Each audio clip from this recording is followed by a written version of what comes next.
Guys, di video kali ini aku tuh mau ngebahas tentang cerita yang lagi viral atau iBook yang lagi viral, Broken String. Setelah aku baca buku ini seharian, ada beberapa poin yang menurutku itu perlu kita ambil pembelajarannya. Jujur aja pas baca buku ini tuh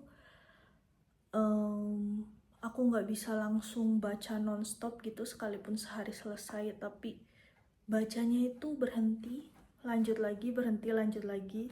Ya misalkan baca baru beberapa halaman, tarik nafas dulu kayak gitu. Terus baca lagi, tarik nafas lagi gitu kan. Terus baca lagi kayak tarik nafas lagi, berhenti lagi. Kadang ada shocknya, kayak wow, nggak bayang nih, apalagi kejadian ini pas dia masih sangat-sangat muda. Terus ada rasa merindingnya juga, jujur. Kadang merinding sekujur tubuh. Buat aku pribadi, ada beberapa poin yang menurutku aku harus aware lagi. Pembelajaran yang menurutku bikin aku aware itu yang pertama, kayak misalkan ketidaktahuan kita tentang sesuatu atau mungkin kepolosan kita tentang sesuatu itu bisa dimanfaatkan, bisa jadi alat manipulasi, bahkan tanpa kita sadari. Jadi jangan sampai kita tutup telinga terlalu rapat.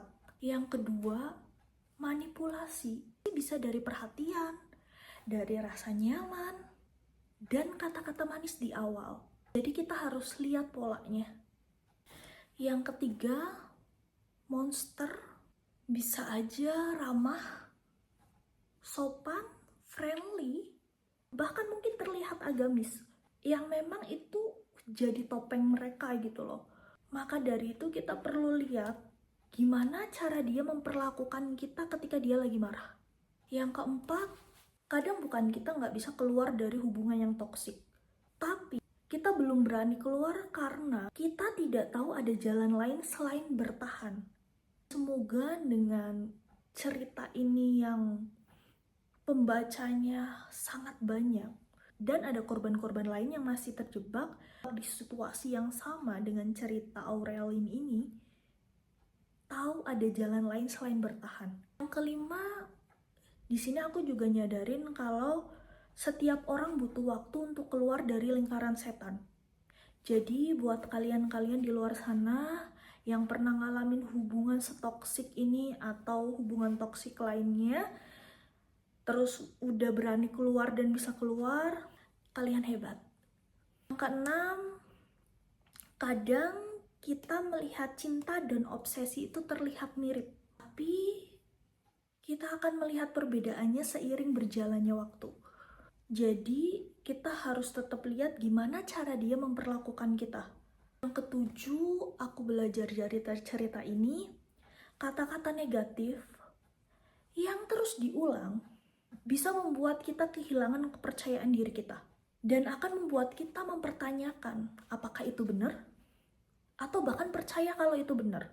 Jadi kita harus belajar kalau misalkan kata-kata negatif jangan sampai kita telan mentah-mentah.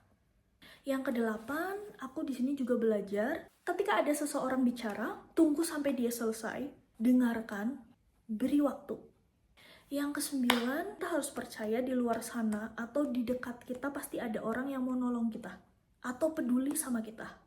Jadi ketika ada orang menawarkan pertolongan, kita harus berani memegang uluran tangan orang tersebut. Tapi ingat ya, orang yang kita kenal dekat atau mungkin orang yang kita percaya aja, tapi tetap kita harus hati-hati. Lihat-lihat orangnya juga ya. Yang ke-10, aku juga di sini belajar kalau misalkan nih kita diancam, bukti-bukti ancaman itu kita harus simpan di tempat yang mungkin hanya kita tahu, jangan sampai pelakunya itu tahu. Mungkin suatu saat kita tuh bisa pakai bukti-bukti ini, atau kita butuh bukti-bukti ini. Dan pelajaran yang terakhir itu, aku semakin yakin kalau misalkan mencintai diri sendiri itu adalah kunci membuat kita sembuh, tumbuh, dan bisa memilih kebahagiaan untuk diri kita sendiri. Dan buat video kali ini sekian aja teman-teman.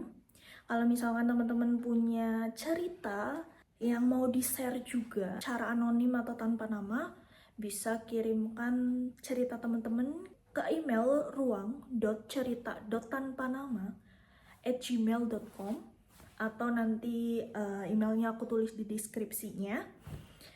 Sampai sini videonya, see you next video, bye bye.